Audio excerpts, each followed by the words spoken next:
और जो कमजोर बच्चे हैं वो मांगे हैं और उनके लिए इसका करना है। हमारे दोस्तों ने बहुत से देखने आता है कि सबके ग्रुप आता है ये शक्ति द्वारा लोग बहुत करके तो बैठे रहते हैं और खड़े भी हैं रोड पे खड़े रहते हैं तो निरीक्षण के दौरान वैसे भी रोड थोड़ा सब कर रहे हैं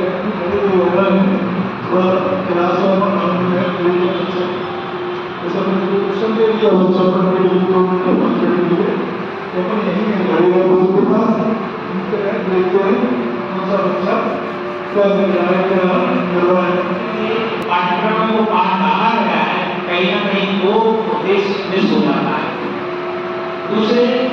जो बच्चे प्रोजेक्ट बेस्ड लर्निंग के माध्यम से सीखते हैं वो उनकी स्मृति में बहुत दिनों तक स्थायी रहता है। जैसे हमारे पिछले दिनों इसके 2 माह पहले गाँव की मांडी शीर्षक से बच्चों को पढ़ा है तो बच्चे आज तक किया वो नीचे आ जाएगा सब, ठीक है। और 60 में से कितने अंक उस बच्चे को प्राप्त हुए वो इधर टोटल आ जाएगा। और जो अपन को प्रपत्र 2 में जाए इसी का जो डाटा प्रपत्र 2 में जाएगा वो प्रश्न वाइज जाएगा, यानी प्रश्न 1 में कितने बच्चों ने हल किया तो वो संख्यात्मक जानकारी जाएगी कि इतने बच्चों ने प्रश्न 1 हल किया। उससे ये पता चलेगा कि बच्चे यानी अपन जब एनालिसिस होगी कि यानी बच्चा किस लर्निंग आउटकम्स में कमजोर है, यानी जो इसमें लर्निंग आउटकम उन्होंने डिवाइड कर रखे कि कौन से लर्निंग आउटकम में बच्चा कमजोर जा रहा है तो उसके हिसाब से फिर वो उस पर स्टडी कराना है। तो 3 टेस्ट होने हैं मॉक टेस्ट में, उसके बाद अपना NAS होगा। तो अभी 1 टेस्ट और बाकी है तो इसमें जब अपन एनालिसिस कर लेंगे, एनालाइज करने के बाद अपन उसका निकाल लेंगे इस लर्निंग आउटकम में कमजोरी आ रही है यानी बच्चा इस तो आप एक कार्ड पे लिखते हैं कि आई लाइक, इसके आगे आप जो है क्या क्या वर्ड यूज कर सकते हैं। बच्चों से पूछे आप क्या करके खड़ा करके इसके अलावा इसका और क्या सकता है। आई लाइक पेंटिंग, ड्राइंग जो भी है आने के लिए बच्चे को क्या चीज आनी चाहिए उसको कराना है,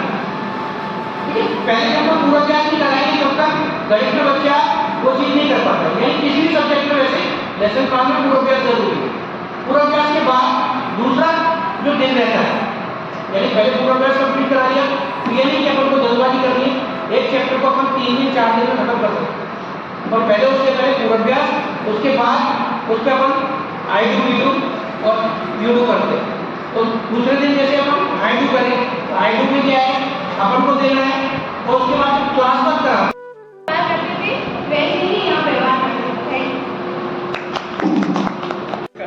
बच्चे के अंदर पहली जो सी है उस सी को जगाना। अगर बच्चे का दिमाग वैज्ञानिक हो गया तो स्वाभाविक है कि भविष्य में आने वाली तमाम तरह की जो समस्याएं हैं, तमाम तरह की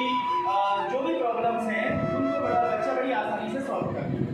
और वही बच्चा भविष्य में जाकर के एक बहुत बड़ा राजनीतिक बन सकता है, बहुत बड़ा वैज्ञानिक बन सकता है, बहुत बड़ा। उसके बाद टाइम टेबल के अंदर क्लास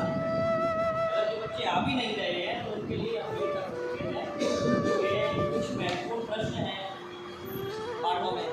वो उनको उपलब्ध करा दें या व्हाट्सएप ग्रुप के माध्यम से उनको उपलब्ध करा दें। और व्हाट्सएप ग्रुप से ही अगर वो नहीं आ रहे कैसे भी तो हम ये भी कर सकते हैं कि व्हाट्सएप में वो लिख के आंसर डालें। तो नेशनल अचीवमेंट सर्वे कहा जाता है और इसकी शुरुआत 2016 में और इसकी शुरुआत करने का मुख्य उद्देश्य ये था कि हम कितना अचीव कर पा रहे हैं। बच्चों से हमने एक फीडबैक लेते हैं कि बच्चों ने जो सीखा है वो सीखने का स्तर कितना है, बच्चे कहाँ तक सीख पा रहे हैं। सीखने के स्तर को डिसाइडेड करने के लिए ये भारत सरकार की जो पॉलिसी है वो है NAS, नेशनल अचीवमेंट सर्वे। और बायोलॉजी ज़्यादा खराब है तो उसमें भी हिंदी मीडियम का कोई इंग्लिश मीडियम और 9th में हमारा विज्ञान महत्वपूर्ण समस्या समस्या है तो इसके अंतर्गत प्रोजेक्ट रखा गया है जीरो प्लास्टिक, यानी सिंगल यूज प्लास्टिक को जीरो करें। अब ये कैसे करें, तो ये प्रोजेक्ट बच्चों को दिया जाएगा, बच्चों के माध्यम से ही, बच्चों से ही कॉन्सेप्ट निकल के आए, कोई आइडिया देंगे और उस आइडिया को हमें कारगर करके और इस प्रोजेक्ट को करना है, मतलब ऐसे प्रोजेक्ट करने हैं। जल संरक्षण, पानी की बड़ी समस्या है, ये भी भविष्य की जो आने वाली पीढ़ियां है हमारी, उनके सामने बहुत बड़ा संकट है। अगर इसी तरह जल बर्बाद होता रहा, हम ये कहते हैं कि हमारे दादाजी ने जो पानी देखा था वो नदियों पेपर में आ गए, लिख दिए, पास हो गए, कल कंपटीशन के लिए गए तो वहाँ तो बहुत बड़ा भंडार है वहाँ तो नॉलेज का, तो वहाँ जाकर के रिजेक्ट हो गए। तो इन सब कमियों को देखते हुए नेशनल एजुकेशन पॉलिसी के अंतर्गत ये जो PBL है, प्रोजेक्ट बेस्ड लर्निंग, इसको आवश्यक रूप से सम्मिलित किया गया है। PBL स्क्रीन पर दिखाई दे रहे हैं, इन बिंदुओं के ऊपर चर्चा करने के लिए यहाँ एकत्रित हुए हैं, लेकिन यहाँ जो सबसे लास्ट वाला बिंदु है, अन्य बिंदुओं पर चर्चा आगे होगी, ये लास्ट वाला बिंदु है PBL, इसकी फुल फॉर्म होती है project based learning, project based learning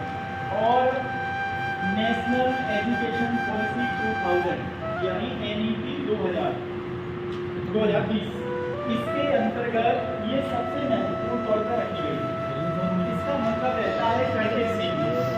हर विषय में कोई भी विषय हो वहाँ करके सीखना है, हर विषय को वैज्ञानिक तरीके से पढ़ाना है। अभी तक हम परंपरागत तरीके से पढ़ाते आ रहे थे कि